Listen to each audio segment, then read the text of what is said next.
이제 금과 은을 팔아야 할 때가 아닐까요? 자, 왜 갑자기 이런 이야기를 하는지 이 시간에 굉장히 중요한 방송을 진행하려고 합니다. 얼마 전까지만 하더라도 국제 금 가격이 1트로이언스당 1,900달러까지 치솟는 모습을 보여줬지만 다시 또 1,700달러 선까지 내려앉았습니다. 은 가격도 비슷한 흐름을 보였죠. 얼마 전 금 가격이 1,900달러 가까이 치솟았던 이유는 비트코인 가격의 급락과 연관성이 크다고 볼 수 있습니다. 그러다가 다시 금 가격이 하락한 이유는 미국발 테이퍼링과 금리 인상에 관한 이야기가 좀 더 구체화된 것과 깊은 연관성이 있다고 분석할 수 있습니다. 비트코인이 화폐의 세계에 본격적으로 등장하기 전까지는 사실 금과 달러에 관한 이야기가 이 화폐 전쟁의 굉장히 중요한 대결 구도였습니다. 그런데 비트코인이 등장하면서 달러와 금과 비트코인이라는 삼각 구도가 형성되게 되었죠. 그렇기 때문에 과거의 달러와 금과 달러라는 양자 구도의 해석만으로는 이제 더 이상 금 가격의 분석과 전망을 정확하게 하기가 힘들게 되었습니다. 그래서 10여 년 전 글로벌 금융 위기 때는 달러와 유로, 엔의 엄청난 양적 완화로 인해서 금 가격의 폭등 현상이 일어났었지만 지금은 이번 이 팬데믹 이후에 엄청난 양적 완화 이후에는 금보다 오히려 비트코인이 엄청난 폭등을 하게 되었습니다. 사실 순수한 가격 상승률로만 따져 보았을 때는 금보다는 비트코인이 투자자들의 강력한 선택을 받았었다고 볼 수 있겠죠. 물론 지금은 반토막이 났지만 말이죠. 그렇다면 비트코인 투자로 성공한 사람들, 커다란 수익을 본 사람들, 그리고 여러 기타 코인 투자로 인해서 큰 수익을 보았던 그 투자 세력들이 그럼 다음 투자처로 금과 은을 찾게 될 것인가? 저는 그렇게 생각지 않습니다. 오히려 지금 이 시점에서 우리가 주목해야 할 화폐는 바로 US 달러, 미국 달러라고 생각합니다. 성공하는 투자자는 금과 비트코인과 달러의 이 삼각 구도 사이에서 일어나고 있는 이 역학관계, 이 힘의 구도가 어떻게 흘러가고 있는지를 잘 분석할 줄 아는 사람이라고 볼 수 있습니다.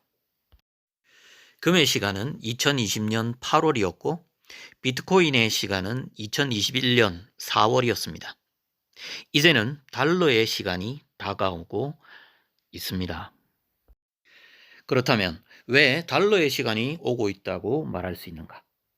그리고 달러의 시간이 오고 있다면 금 투자자와 은 투자자는 어떤 액션을 취해야 한단 말인가? 이 두 가지 질문에 대한 생각을 말씀드리려고 합니다. 아직도 달러 약세를 이야기하고 있는 분들이 계신데요. 그건 오판이라고 생각합니다. 벌써 달러 강세는 시작되었다고 판단해야 한다고 생각합니다. 이미 세계 각국의 중앙은행들이 달러 강세를 예상하고 자국 통화의 금리 인상을 단행하고 있죠. 이제 우리나라 한국은행만 하더라도 하반기에 한두 차례 금리 인상을 예고했습니다. 이는 연준의 금리 인상보다도 선제적으로 자국 통화의 금리를 인상함으로써 달러 유출을 막기 위한 그런 방어적 조치들이라고 볼 수 있는 것입니다.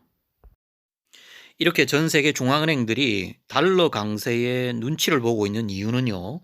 과거 여러 차례의 금융 위기와 그리고 또 이 양적 완화 이후에 유동성 확대, 달러 유동성의 확대와 긴축이라는 이 반복적인 역사적 사건들 속에서 수많은 신흥국들과 개발도상국들이 양털깎기, 소위 양털깎기라는 엄청난 피해를 입었던 이 과거의 전력들이 있기 때문에 각국의 중앙은행들이 아주 예민하게 반응을 하고 있습니다.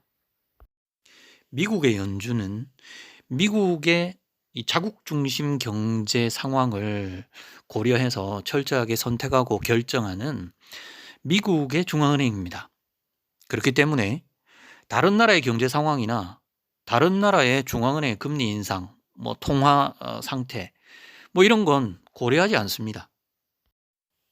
사실 최근까지 테이퍼링이나 금리 인상과 같은 굉장히 중요한 이슈에 대해서 시선이 쏠려 있는 사이에 지난달부터 미국의 연준이 취하고 있는 굉장히 중요한 액션 2개가 포착되고 있습니다. 그것은 바로 연준의 RRP와 IOER입니다. RRP는요, 역레포 금리를 말하고 IOER은 초과 지급준비금 금리를 말합니다.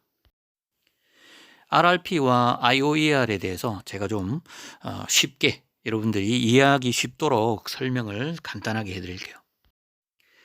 RRP는 Reverse Repo의 줄임말입니다. 역레포라고 부르는데요. 역레포는 레포 금리의 반대 개념입니다. 레포 금리가 뭐냐면은 미국의 중앙은행인 연준이 미국의 시중은행에 돈을 풀 때 정해지는 금리를 말합니다. 그 반대로 역레포 금리는 미국의 시중은행으로부터 돈을 걷어들일 때 정해지는 금리를 말합니다. 현재 미국에는 이 연준의 이 유동성 확대, 바로 양적 완화가 1년 이상 계속 지속되면서 미국의 시중은행에는 돈이 지금 넘쳐나고 있는 상황이라고 합니다.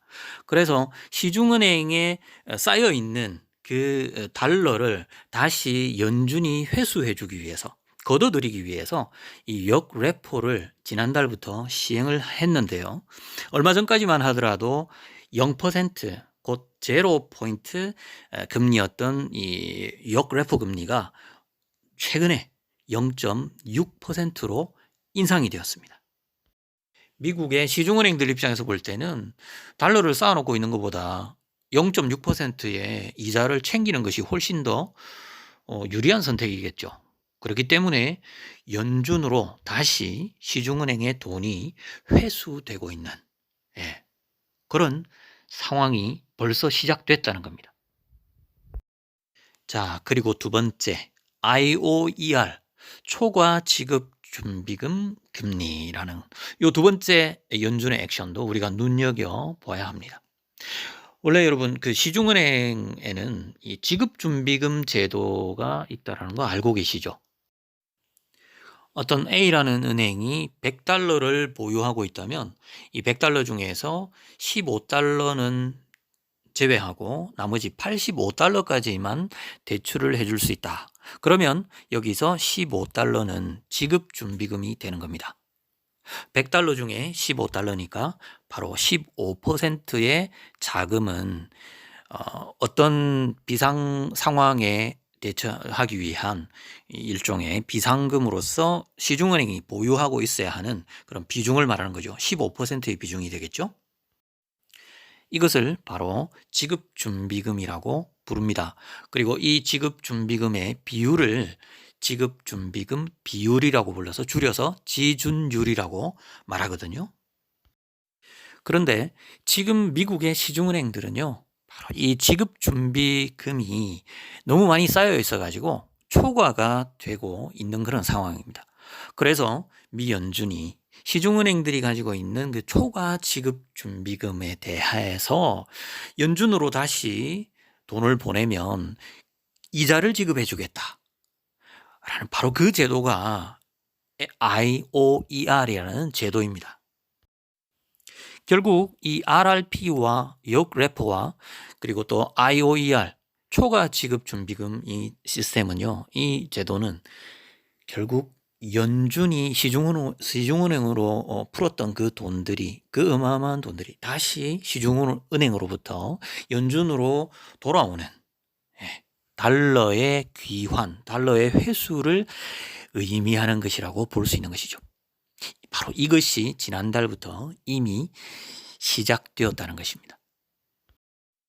수많은 사람들과 언론의 이목이 테이퍼링과 금리 인상에 쏠려 있던 그 사이에 이미 연준은 RRP와 IOER을 통해서 시중의 유동성을 끌어들이고 있다는 거. 유동성 축소 액션을 이미 시작했다는 겁니다. 그래서 최근에 달러 인덱스의 상승은 바로 이 연준의 두 가지 액션과 연관성이 있을 것으로 판단됩니다. 뿐만 아니라 테이퍼링이 올 연말 또는 내년 초에 시행될 가능성이 높고요. 그리고 또 내년 하반기부터는 금리 인상이 본격적으로 시행될 가능성이 대단히 높아졌습니다. 이게 바로 지금 연준이 어느 정도 밝혀놓은 그런 지금 테이퍼링과 금리 인상의 시간표라고 볼 수 있죠. 시장에서는 연준의 이런 어떤 액션 이전에 이미 심리적으로 이 달러 강세가 예상되기 때문에 이 달러 강세의 흐름은 반드시 올 수밖에 없는 그런 팩트로 받아들이고 있기 때문에 이 금융시장의 심리, 화폐와 관련된 이 통화의 흐름과 관련된 수많은 투자자들은 이미 달러에 눈길이 쏠릴 수밖에 없는, 달러 강세가 기정사실화되고 있는 이 상황에서 달러에 주목할 수밖에 없는 그런 형국으로 가고 있다라고 판단을 내렸다는 것입니다. 자, 그렇다면 금투자와 은투자자들은 어떤 선택을 해야 할까요? 지금 이 시점에서 우리는 어떤 결정을 내려야 할까요? 제 개인적인 분석은요, 이제 금과 은은 팔아야 할 때가 되었다라는 생각입니다. 금과 은에 투자를 하신 수많은 투자자 여러분들께는 좀 죄송한 말씀이지만 저는 그렇게 판단하고 있습니다. 달러 유동성 축소의 시간표가 이미 시작되었고 이 달러 강세의 이 대세 흐름이 지속되는 한 결국 금 가격의 하락을 예상할 수밖에 없기 때문입니다. 은 역시 마찬가지라고 생각합니다. 제 개인적으로는 은이 2차 상승이 올 수도 있다라는 그런 희망을 가지고 있었지만 생각보다 쉽지 않을 것 같습니다.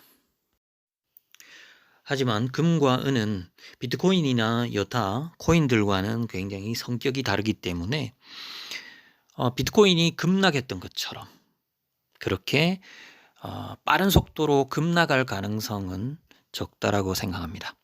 아주 완만한 흐름을 보이면서 가격의 조정이 이루어질 가능성이 높다고 판단됩니다.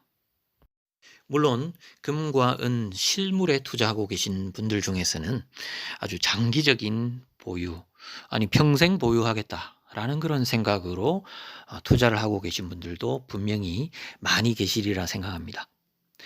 이런 분들께는 앞으로 2, 3년 그리고 4, 5년 이후 금값과 은값이 깊은 조정이 온다 하더라도 1, 20년, 2, 30년 길게 내다보고 보유를 하실 분들이기 때문에 크게 흔들리지 않으시리라는 생각이 듭니다. 하지만 금과 은의 투자 비중을 좀 크게 잡으셨던 분들이나 또는 단기적인 투자로 접근하셨던 분들은 이제 서서히 수익 실현을 준비하셔야 할 타이밍이 아닐까라는 생각을 해보게 됩니다. 금과 은 ETF에 투자하셨던 분들도 비슷한 관점에서 대응하셔야 하지 않을까라는 말씀을 드리고 싶습니다.